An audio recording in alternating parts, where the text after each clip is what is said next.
आज के इस वीडियो के बाद में अपने मैथ्स एग्जाम के अंदर आप कभी भी केस बेस्ड क्वेश्चंस गलत नहीं करने वाले, क्योंकि आज मैं आप लोगों को मैथमेटिक्स के जो केस बेस्ड क्वेश्चन होते हैं ना, इनकी आज आपको एक ऐसी ट्रिक बताऊंगा ना, उसके बाद में आप है ना कभी भी ये नहीं बोलोगे कि भैया हमें केस बेस्ड क्वेश्चन से डर लगता है, क्योंकि आज हम लोग सबसे ज्यादा इंपॉर्टेंट क्वेश्चंस करने वाले। और एक बात ध्यान रखना कि आप लोगों का जो मैथ्स का पेपर पैटर्न है वो चेंज हो गया है।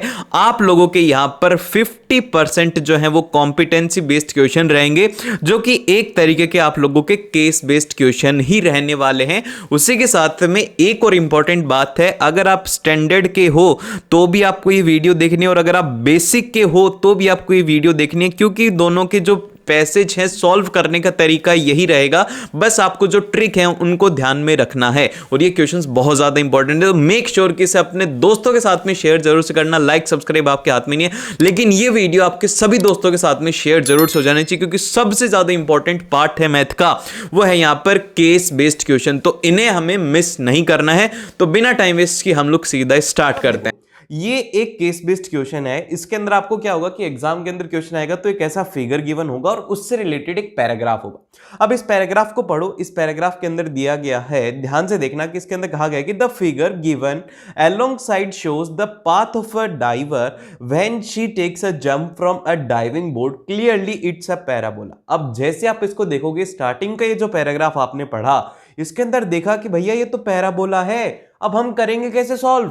अब देखो, यही तो एग्जामिनर आपके साथ में एग्जाम में खेल करता है, वो आपको कुछ ना कुछ ऐसा वर्ड देगा जिसको सुनकर के आप है ना थोड़े डर जाओ, और फिर उसके बाद में आप गलती कर दो। लेकिन आपको एग्जामिनर के अकॉर्डिंग नहीं चलना, आपको आगे का क्वेश्चन पढ़ना है, ठीक है। अब इसके बाद में जो नेक्स्ट इसमें कहा गया है, इसमें कहा गया है कि जो any was standing on a diving board, जो कि 48 फीट है, कितना है वो है 48 फीट उसकी हाइट है, above the water level, and she took a dive into the pool. के मतलब ये यहां पर ये जो हाइट दी हुई है ना, ये कितनी है, ये है आपके पास में 48 मीटर, और ये 48 मीटर से क्या कर रही है, छलांग लगा रही है पानी के अंदर।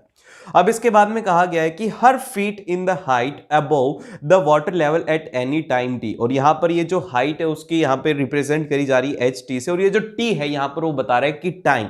और फिर इसके बाद में आता है कि टाइम सेकंड्स में, और आपको ये पॉलिनोमियल गिवन है। तो अब जब आप इसको पढ़ रहे हो तो आपको पता लग रहा है कि भैया ये तो पेयर ऑफ लीनियर इक्वेशन से है, हम तो पैराबोला का नाम सुनते ही डर गए, तो इसलिए डरना नहीं है।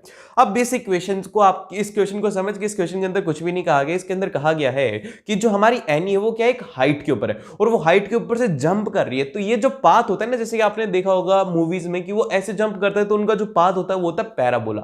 तो वही यहां पर पैराबोला का नाम है, सिर्फ और सिर्फ उस फिगर का नाम है। लेकिन जो एक्चुअल क्वेश्चन है वो ये है, ये इक्वेशन आपको गिवन है। इस इक्वेशन को एक बार बता देता हूं, ये है -16t² और +8t और प्लस ऑफ हो गया k, ठीक है। अब इस इक्वेशन को हमें सॉल्व करना।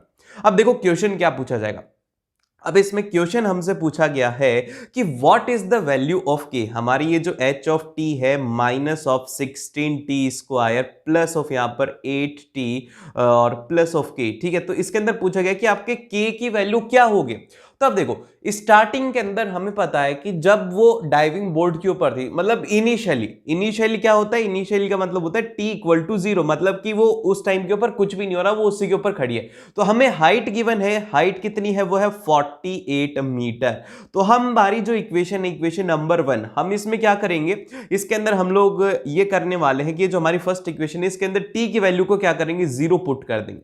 और हमें यहां पर दिया हुआ है कि h ऑफ 0 मतलब कि जब इनिशियली वो खड़ी थी डाइविंग बोर्ड के ऊपर, उसकी हाइट थी 48 मीटर। तो यही हम लोग करेंगे, h ऑफ 0 जो कि है इज इक्वल टू -16 इंटू 0 का होल स्क्वायर और प्लस ऑफ 8 इंटू 0, और यहां पर आ जाएगा प्लस ऑफ k।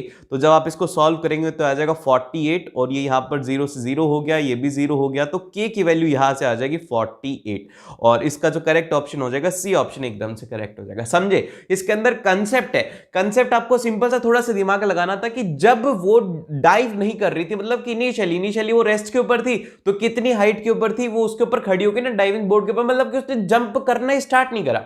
तो इसीलिए क्या हो गया, t इक्वल टू 0 हमने यहाँ पर एक कंडीशन ली है, ठीक है, समझ गए। और फिर इसके बाद में अगला क्वेश्चन आता है। अगले क्वेश्चन में हमसे कहा गया है कि at what time she touches the water in the pool, कि वो पूल के अंदर जो वाटर है उसको कब टच करेगी। तो हमारी जो इक्वेशन है h of t is equal to minus of 16t square और यहां पर प्लस ऑफ 8t, और k की वैल्यू हमने निकाली वो हो गई 48। अब इसके अंदर ये कह रही है कि ये बताओ t की वैल्यू कि जब वो पूल को टच करेगी। तो अब देखो यहां पर हमें हाइट दिया हुआ है, कितना हाइट दिया हुआ है, हाइट जो है वो है 48 मीटर की। भैया वो 48 मीटर की ऊंचाई के ऊपर बैठी है।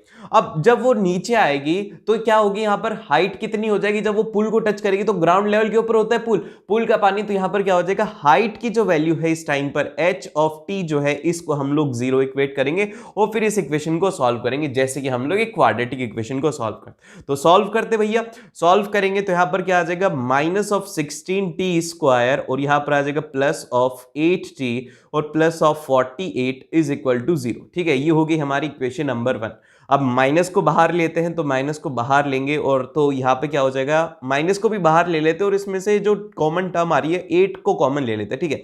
माइनस ऑफ 8 को हमने कॉमन ले लिया, तो ये क्या हो जाएगा 2t square minus of t और 48 का क्या हो जाएगा, ये हो जाएगा minus of 6 is equal to 0। और फिर इसके बाद में इक्वेशन आ जाएगी 2t square minus of t minus of 6 is equal to 0। तो अभी हमारे पास में क्वाड्रेटिक इक्वेशन फॉर्म हुई, बहुत ही ज्यादा सिंपल सी क्वाड्रेटिक इक्वेशन। अब इसका जल्दी से आंसर कमेंट करके बताओ। देखो बहुत ही ज्यादा सिंपल है, क्वाड्रेटिक इक्वेशन का मेरे को सभी से आंसर चाहिए कि इसका आंसर क्या होगा। अब देखो इसके अंदर मैं आप लोग को आंसर बता देता हूं कि आपके पास में t की दो वैल्यूज आएंगी यहां से, एक तो आएगा t is equal to 2 second और एक आएगा t is equal to minus of 3/2। और टाइम कभी भी नेगेटिव में नहीं होता, तो इस वैल्यू को हम लोग नेग्लेक्ट कर देंगे और 2 सेकेंड इसका करेक्ट आंसर होगा। किस किस ने सही आंसर दिया है, जिसने नहीं सॉल्व किया ना अगले वाला सॉल्व कर रहा है, ठीक है। देखो ऐसे आलसी मत बनो, अगर ऐसे आलसी रहोगे, कैलकुलेशन नहीं करोगे तो एग्जाम के अंदर सिली मिस्टेक हो सकती है। अब इसके बाद में आता है अगला क्वेश्चन। ये क्वेश्चन मैं 100% गारंटी के साथ में कह सकता हूं कि आप सभी इसको गलत करने वाले हो। अब देखो मैं बोल रहा हूं कि गलत करोगे, तो अगर विश्वास नहीं हो रहा करके देख लेना। देखो इसके अंदर कहा गया है कि Rita's height in feet above the water level is given by another polynomial, जो कि है हमारा पीटी, और इसकी जीरो गिवन है -1, 2 इसके जीरोस गिवन है। और इसमें कहा गया है कि पीटी को हम कैसे निकालें। जल्दी से इसका सॉल्व कर दो यार, तुम तो बहुत स्मार्ट हो, कर सकते हो ना। वो वाली इक्वेशन लगा देना, x square minus of x into sum और प्लस ऑफ प्रोडक्ट लगा देना, तुम्हारा आंसर आ जाएगा, ठीक है। और इज इक्वल टू 0 करके निकाल दें तो तुम्हारा आंसर आ जाएगा। और ऑप्शन नंबर ए तुम्हारा एकदम से बहुत सारे स्टूडेंट का आंसर है,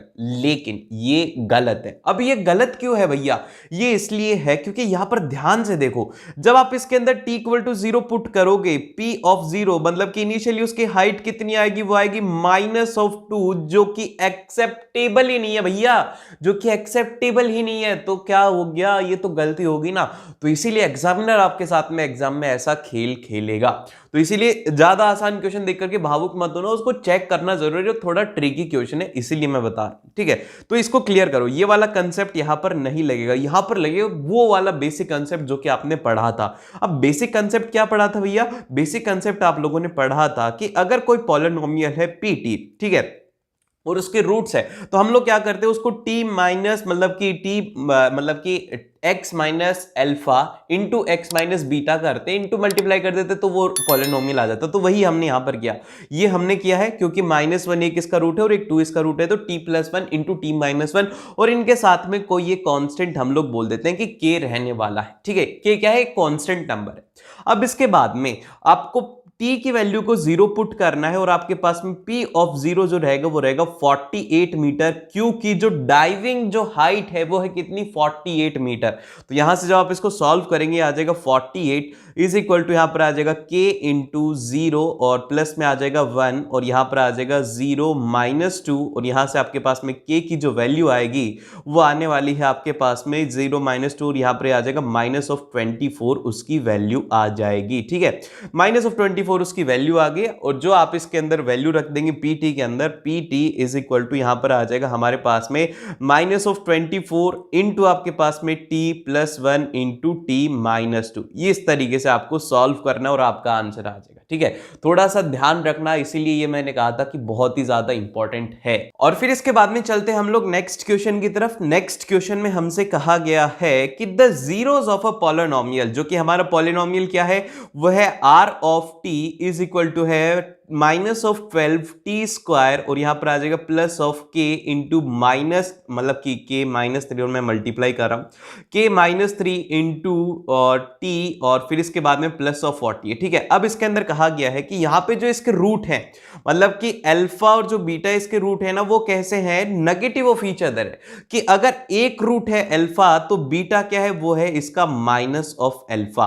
तो यहां पर क्या लगाएंगे भैया, यहां पर सिंपल सा वो वाला फॉर्मूला लगाएंगे कि जो सम होता है, सम ऑफ जीरोस, वो क्या होता है, वो होता है माइनस ऑफ बी बाय ए। ठीक है, तो सम क्या हो जाएगा, अल्फा प्लस ऑफ यहां पर आ जाएगा minus of alpha is equal to minus of B. B के वैल्यू क्या है, वो है k/3, तो माइनस ऑफ यहां पर आ जाएगा k/3 डिवाइड बाय में a की वैल्यू कितना है, वो है माइनस ऑफ 12। ठीक है, तो माइनस से माइनस कैंसिल हो गया, इसकी वैल्यू हो जाएगी 0, तो हमारे पास में k की जो वैल्यू आ जाएगी वो आ जाएगी 3।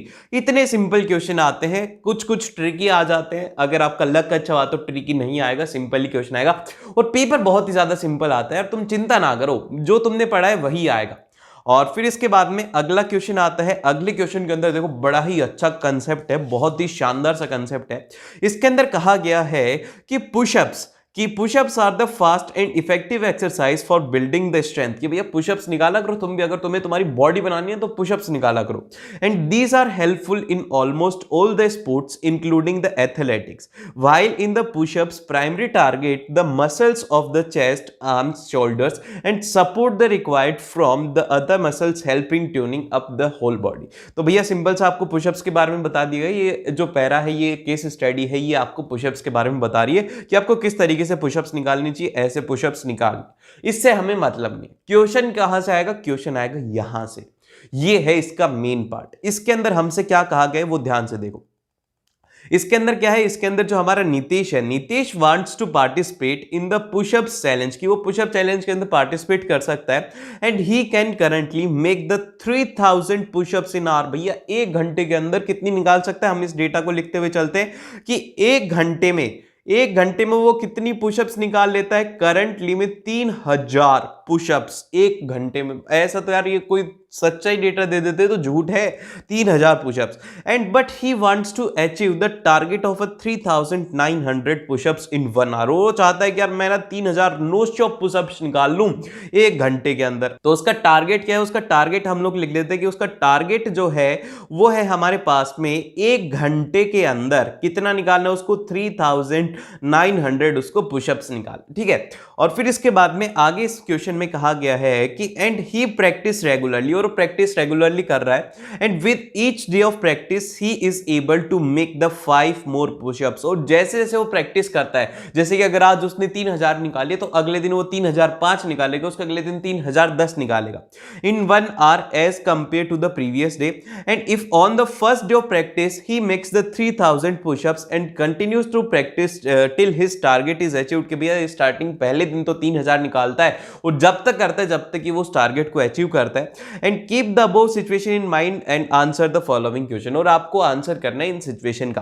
तो अब देखो ध्यान से देखो क्या हो रहा है कि जो हमारा क्या है, उसका नाम भूल गए यार, जो भी है, जो फर्स्ट डे में कितनी पुशअप्स निकाल रहा है, फर्स्ट डे के अंदर जो टोटल नंबर ऑफ पुशअप्स निकाल रहा है वो निकाल रहा है 3000, और उसके अंदर +5 कर दोगे तो क्या आ जाएगा, सेकंड डे की पुशअप्स आ जाएंगे। तो सेकंड डे वो कितनी निकाल रहे हैं, वो निकाल रहे हैं 3005, और फिर थर्ड डे में +5 करेंगे तो यहां पर आ जाएगा 3010। तो यहां पर ध्यान से देखो कि कंटिन्यू एक चीज ऐड हो रही है। कंटिन्यू अगर एक नंबर ऐड होता है तो इस सीरीज को हम लोग कहते हैं, वो कहते हैं अर्थमेटिक सीरीज। तो यहां पे जो अर्थमेटिक सीरीज फॉर्म होगी वो कैसी फॉर्म होगी, अर्थमेटिक सीरीज को हम लोग जो हमारी एपी बोल रहे हैं क्वेश्चन के अंदर, वो क्या फॉर्म होगी, वो स्टार्टिंग में हो जाएगी 3000, फिर उसके बाद में जो नेक्स्ट होगा वो होगा 3005, और फिर वो थर्ड दिन कितनी निकालेगा, वो निकालेगा 3010, और फिर उसके अगले दिन निकालेगा 3015, और ऐसे ही निकालता रहेगा जब तक कि वो 3900 पुशअप्स नहीं निकालता है। तो देखो अब इसके अंदर जो सबसे पहली जो टर्म है वो होती है हमारी फर्स्ट टर्म, तो ए की वैल्यू यहां से आ जाएगी, वो आ जाएगी 3000, और फिर इसके बाद में डी की जो वैल्यू है हर एक दिन 5 बढ़ा रहे हैं तो डी की वैल्यू आ गई 5, और जो लास्ट टर्म है जो कि हमें गिवन है वो है है L जो कि है 3900, ये है इसकी लास्ट। अब देखो क्वेश्चन में हमसे क्या पूछा गया, क्वेश्चन में हमसे पूछा गया है कि form a AP representing the number of the pushups per day, hence the find the minimum number of days he needs to practice before he his goal is accomplished, कि जब तक उसका गोल कंप्लीट होगा कितने उसको मिनिमम दिन चाहिए। तो भैया सिंपल से आपसे यहां पर n की वैल्यू पूछी है, आपको लास्ट टर्म दे दिया, तो लास्ट टर्म का फॉर्मूला लगाओ, लास्ट टर्म का यहां पर फॉर्मूला लगाओगे तो ये हो जाएगा an is equal to a plus of n minus 1 into d, और ये सारी की सारी खीर आपके सामने पड़ी है। तो हम लोग इसको कहेंगे कि भैया 3900 इज इक्वल टू 3000, और यहां पर आ जाएगा plus of n minus 1 into 5। ठीक है, इसको आप सॉल्व करेंगे तो आपके पास में n की जो वैल्यू आएगी वो आएगी आपके पास में 181 वैल्यू आएगी। यार अब इसको सॉल्व करके नहीं दिखाऊंगा, सॉल्व खुद से करना, कैलकुलेशन करना खुद से। अब यहां पर n इज इक्वल टू 181 है, तो क्या 181 इसका आंसर होगा? नहीं, इसके अंदर पूछा गया कि मिनिमम डेज ऑफ प्रैक्टिस की, उसको कितने मिनिमम डेज चाहिए कि वो उसको कर ले। तो पहले दिन तो वो 3000 कर ही पा रहे हैं ना, तो इसीलिए हम ला रहे जो आंसर होगा इसके अंदर से 1 हम लोग सब्ट्रैक्ट करेंगे, क्योंकि इसके अंदर उसको कितने दिन की रिक्वायरमेंट है प्रैक्टिस और करने की, वो है 180 दिन की, क्योंकि पहले दिन तो वो 3000 कर रहा है, तो वो हम लोग इंक्लूड नहीं करेंगे। तो जो इसका आंसर होगा वो होगा 180, इसका आंसर होगा, n-1 इसका आंसर होगा। अब इसके बाद में आता है इसका सेकंड पार्ट। सेकंड पार्ट में हमसे पूछा गया है कि find the total number of pushups he performed by the Nitesh up the day his goal is achieved, कि भैया वो बताओ कि उसने कितने पुशअप्स निकाल लिए अभी तक जब तक उसका गोल अचीव हुआ। तो पहले दिन वो 3000 निकाल रहा है, और लास्ट वाले दिन कितनी निकाल रहे, वो निकाल रहे 3900। तो आपको इनको ऐड करते जाना है। तो सिंपल सा क्या बोलना चाह रहे हैं कि आप सम ऑफ एपी करो। तो सम ऑफ एपी का फॉर्मूला क्या होता है, SN is equal to n/2, और इनटू यहां पर होता है 2a plus of n minus 1 into d, और वो वैल्यूज पुट करो, सॉल्व करो। अरे नहीं यार, स्मार्ट बनो, गधा नहीं, थोड़े स्मार्ट वर्क करो। ये इसको आप क्या लिख सकते हो, एक ए को अलग कर दो, एक ए को इसके साथ में लिख दो, तो ये क्या हो जाएगा, हो जाएगा l, और यहां पर एक बच जाएगा a, तो ये हम लोग लिख देंगे a प्लस r, और l की वैल्यू हमें गिवन है, a की वैल्यू गिवन है, सिंपल सा वैल्यू पुट करो। n की वैल्यू अभी भी निकाली थी 180 डिवाइडेड बाय में 2, और a की वैल्यू है 3000, और फिर इसके साथ में इसकी वैल्यू है 3900।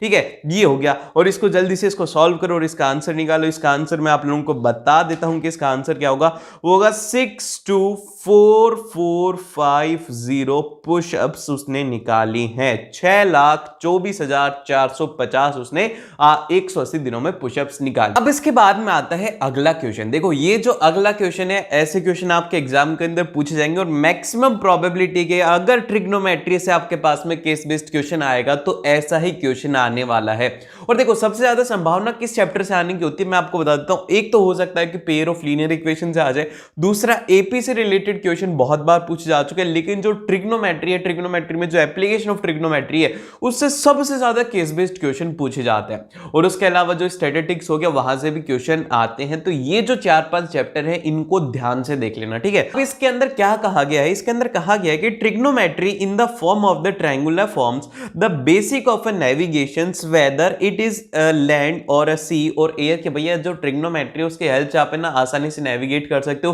फिर चाहे आप सी में हो, लैंड पे हो, कहीं पे भी हो आप आसानी से नेविगेट कर सकते हो। And GPS a radio navigation system helps to locate our position on the earth with the help of the satellite. भैया ये इंफॉर्मेशन सिंपल से दी हुई है कि जीपीएस की हेल्प से आप सैटेलाइट के थ्रू है ना नेविगेट कर सकते हो धरती के ऊपर। ये तो कॉमन सेंस वाली है, ये कोई काम नहीं होता इस ऊपर वाली का, इसका तो कोई काम भी नहीं है, इससे इसका कोई काम ही नहीं है। काम तो सेकंड वाले पैराग्राफ को होता है, अगर टाइम बचाना है तो इसको पढ़ना मत, सीधा सेकंड के ऊपर जंप कर जाना।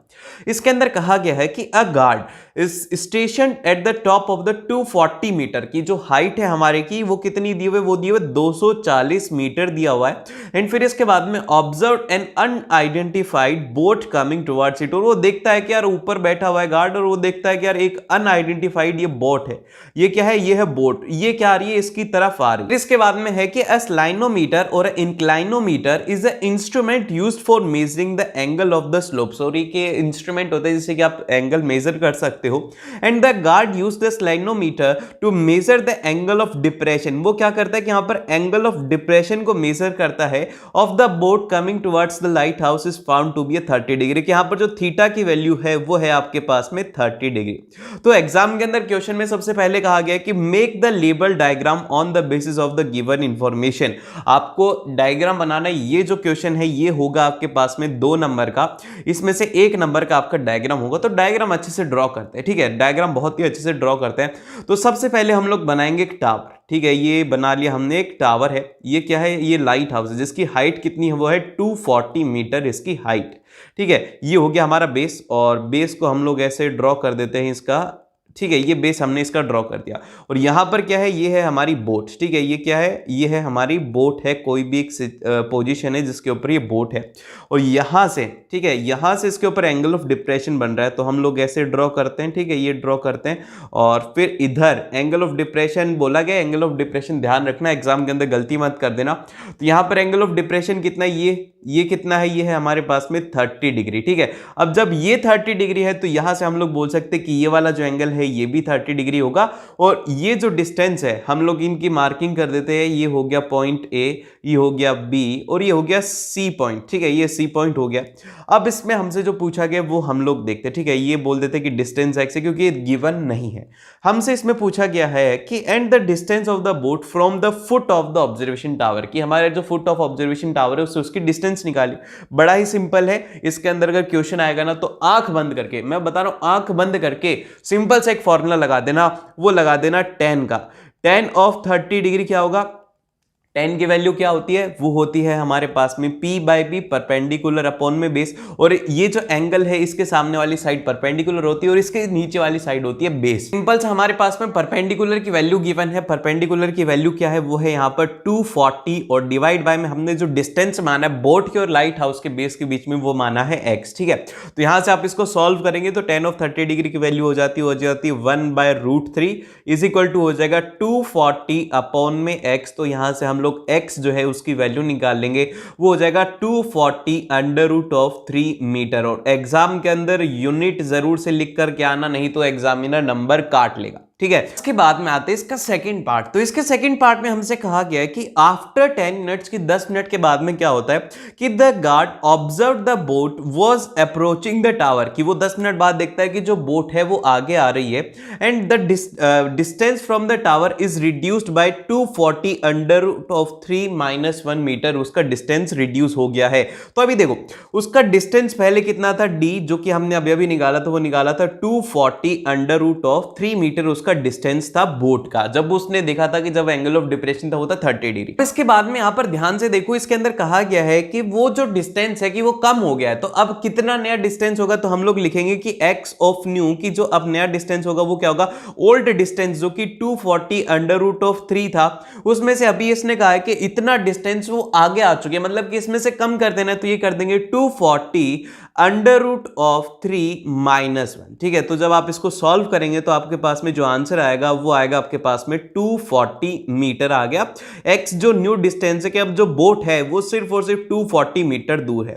इसमें बोला गया है कि he immediately raised the alarm and what is the new angle of depression, कि नया एंगल ऑफ डिप्रेशन क्या हो। तो वही हमारे पिछले वाले से हम लोग देख लेंगे कि एंगल ऑफ डिप्रेशन जो कि हमने यहां से ही बोल देंगे कि अब ये 30 डिग्री, इसको थीटा कर दो। तो यहां पर आप लिखेंगे कि tan ऑफ थीटा, क्योंकि आपको वैल्यू पता नहीं है, आप यहां पर लिखेंगे परपेंडिकुलर अपॉन में बेस, जो कि हमारे लाइट हाउस की हाइट है वो तो कितनी है 240 मीटर, तो ये तो हो गया 240, और डिवाइड बाय में अभी जो उसकी नई डिस्टेंस बची अभी हमने कैलकुलेट किया था वो था 240, तो ये हो गया। और यहां से आ जाएगा tan of theta is equal to 1, और 1 कितने पर होता है, वो होता है theta is equal to 45 degree के ऊपर, तो इसीलिए थीटा की वैल्यू आ जाएगी यहां पर 45 डिग्री।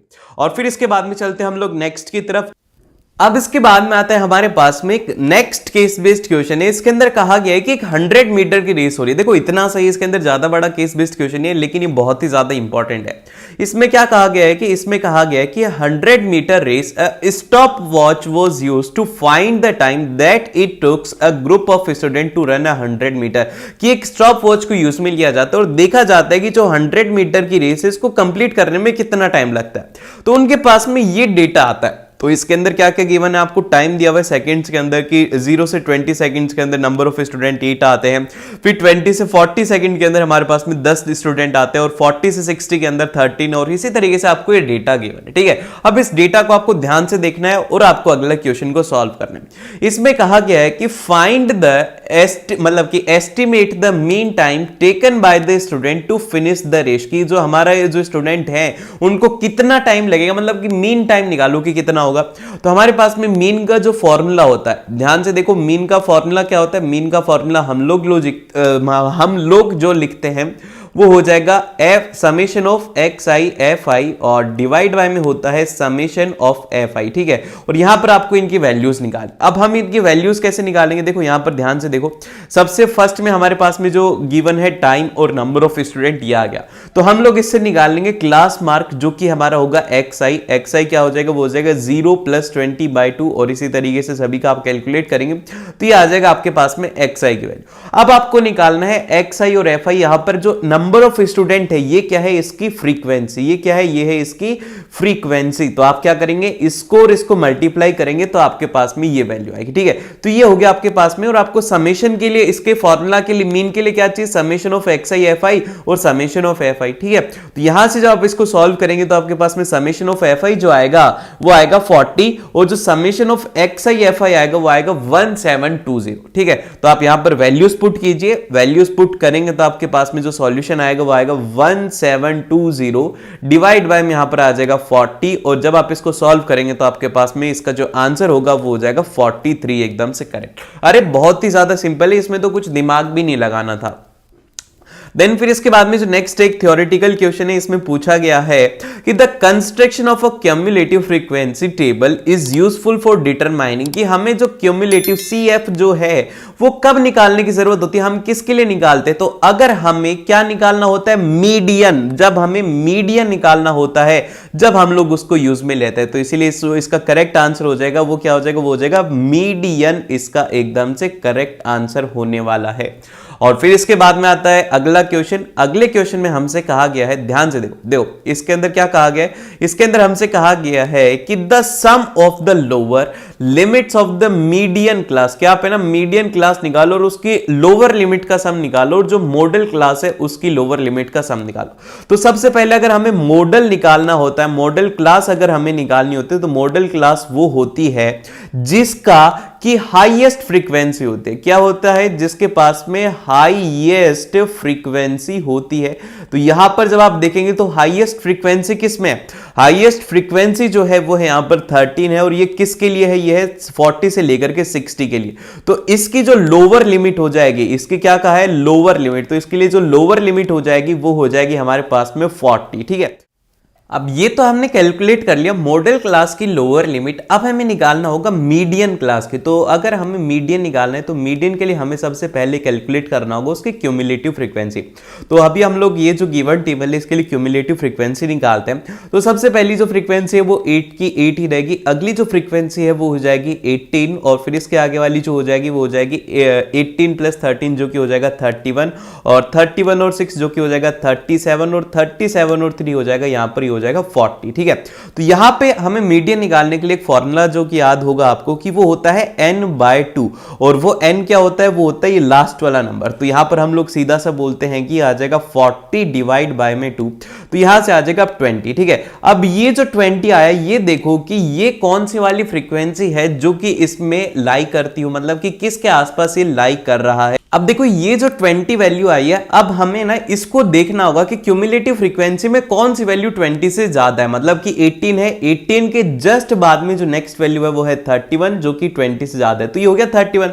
तो यहां पर जो मीडियन क्लास हो जाएगा वो भी कितना हो गया, वो हो गया 40 से लेकर के 60 तक, और जो इसकी लोअर लिमिट है वो कितनी हो जाएगी, वो हो जाएगी 40। तो हम लोग बोलेंगे कि जो 40 और 40 कितना हो जाएगा 80, तो इन दोनों का जो सम है जो कि हमसे क्वेश्चन में पूछा गया था वो हो जाएगा 80 डी इसका एकदम से करेक्ट ऑप्शन होने वाला है। बाद में आते हैं हमारे पास में एक अगला केस बेस्ड क्वेश्चन, जिसके अंदर कि हम लोग देखते हैं कि इसके अंदर स्काई सेल से रिलेटेड है। कि देखो इसके अंदर बेसिकली इस पैराग्राफ के अंदर लिखा हुआ है कि ये जो स्काई सेल आपको दिख रहा है ना ऊपर ये वाला, तो ये क्या होता है कि ये जो काइट है ये मतलब कि एक तरीके से काइट की फॉर्म में होता है जो कि इनको मूव करने में हेल्प करता है। ठीक है, ये इसके अंदर पूरे के अंदर लिखा हुआ है और इसमें कहा गया है कि जो हाइट है वो होती है इसकी 100 से लेकर के 300 मीटर तक इसकी हाइट होती है।